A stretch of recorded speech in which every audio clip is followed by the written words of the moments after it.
ઘણી બહેનોને એટલી ગંદી આદત તો હોય ને કે જેવી તવી ઉપર રોટલી શેકી લે ને તો એ તવી જેમ રોટલી પૂરી થઈ જાય, વણવાની પૂરી થઈ જાય, રોટલી બની જાય એટલે તવીમાં સીધું પાણી, ગરમ તવીની અંદર પાણી નાખે, તવીના છીનકારા બોલે તો એના ઘરેથી લક્ષ્મીજી જતી હોય.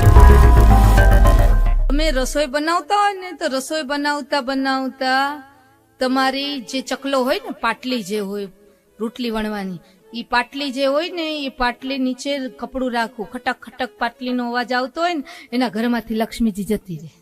ઘણી બહેનોને એટલી ગંદી આદત તો હોય ને કે જેવી તવી ઉપર રોટલી શેકી લે ને તો એ તવી જેમ રોટલી પૂરી થઈ જાય, વણવાની પૂરી થઈ જાય, રોટલી બની જાય એટલે તવીમાં સીધું પાણી, ગરમ તવીની અંદર પાણી નાખે, તવીના છીનકારા બોલે તો એના ઘરેથી લક્ષ્મીજી જતી રહે. આવી બધી નાની નાની આદતો છે. સ્નાન કર્યા પછી બાલટીની અંદર બાકી જળ રાખે તો એના ઘરની અંદરથી લક્ષ્મીજી જતા રહે. જેના ઘરની અંદર દ્વાર ખોલતાની સાથે જ કીચુડ કીચુડ અવાજ આવતા હોય એના ઘરની લક્ષ્મીજી જતી રહે. જે ભીના પગે સૂઈ જાય એના ઘરની લક્ષ્મીજી જતી રહે. જેના ઘરની અંદર બહુ જ કકળાટ કરનારી સ્ત્રી મળી જાય તો એના ઘરની અંદરથી લક્ષ્મીજી જતી રહે.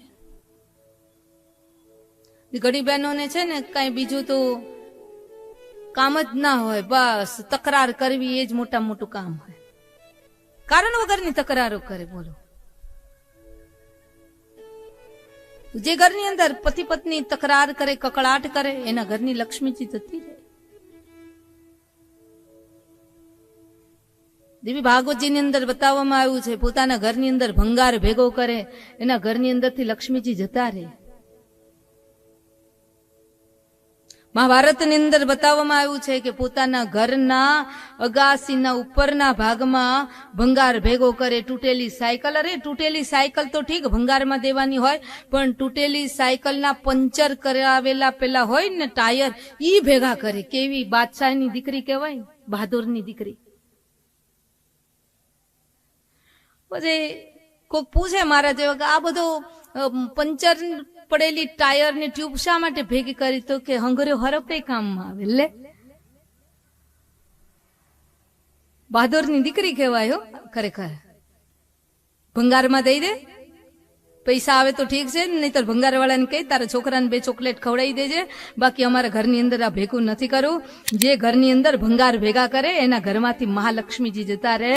એટલે સાવધાન બહેનો, માતાઓ, દેવીઓ, દીકરીઓને કહું કે તમારા ઘરની અંદર ભંગાર ભેગો કર્યો હોય ટેરેસની અંદર કે કોઈ પણ જગ્યાએ તો એને ફટાફટ નિકાલ કરજો. એના ઘરની ગ્રહલક્ષ્મીજી, એના ઘરની શુભ લક્ષ્મીજી જતી રહે છે. મહાભારતની અંદર બતાવ્યું છે.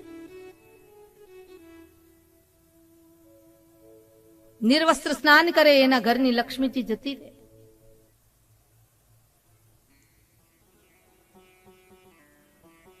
રસોઈ બનાવતા બનાવતા કારણ વગરનો બકવાટ કરે એના ઘરની લક્ષ્મીજી જતી રહે. એટલે તો જુઓ ને, પહેલાના જમાનામાં રસોઈ ઘરને રસોઈ ઘર કહેતા, હવે તો કિચન કે છે. આ અમારું કિચન, આ અમારો બેડરૂમ, આ અમારું ડ્રોઈંગ રૂમ, આ અમારો હોલ, આ અમારું પેલું, આ અમારું કિચન. હવે તો કિચનની દીકરીઓ થયા જ બધા. રસોઈ ઘર એટલે રસની સાથે જે રસોઈ બનતી એનું નામ છે રસોઈ ઘર. પણ કિચનનો અર્થ મતલબ એવો થાય કે કુછ કુછ કરતા કરતા દેણાના જેઠાણા જે છે, પારકી પંચાયત કરતા કરતા, કુછ કુછ કરતા કરતા જે રસોઈ બનાવે ને એનું નામ કિચન.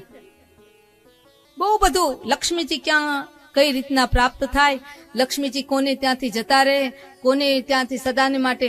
અને જે પોતાના આવકમાંથી 10મો ભાગ ગૌ માતા માટે કાઢે છે એના ઘરની અંદરથી લક્ષ્મીજી 7 પેઢી સુધી ક્યારેય કોઈ દિવસ વિદાય થતા નથી. 7 પેઢી તો શું, પણ 71 પેઢી સુધી એના ઘરની અંદરથી લક્ષ્મીજી ક્યારેય કોઈ દિવસ વિદાય થતા નથી.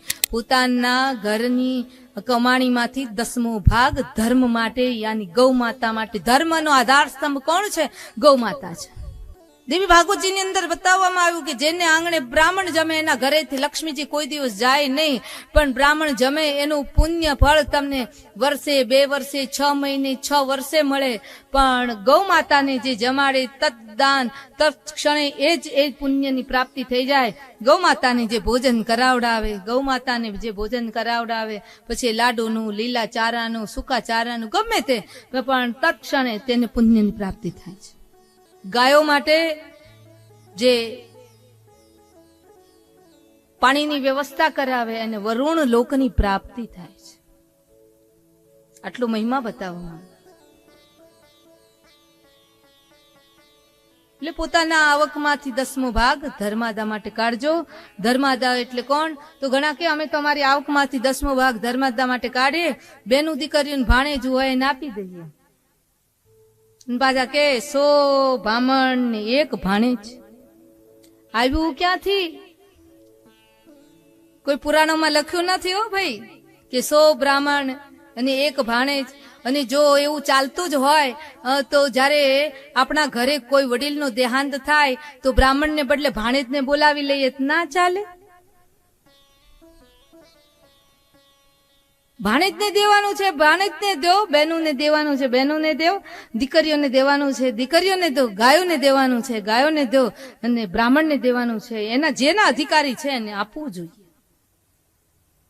પણ આવું ક્યાંય ટોટલી મેં અત્યાર સુધી મારી મતિ ને ગતિ, હું બહુ વિદ્વાન વ્યક્તિ તો નથી, કારણ કે એમએ સંસ્કૃત સુધીનો ડિગ્રી પ્રાપ્ત કરી, પણ જેમ स्वामी राम तीर्थे कहूं ने कि बुद्धि की किताब सब में गंगा में डाल दी, वैसी तरह આપણે કોઈ પેલાની જરૂર છે નહીં, ડિગ્રી ફોર્મની જરૂર નથી, સર્ટિફિકેટની જરૂર નથી.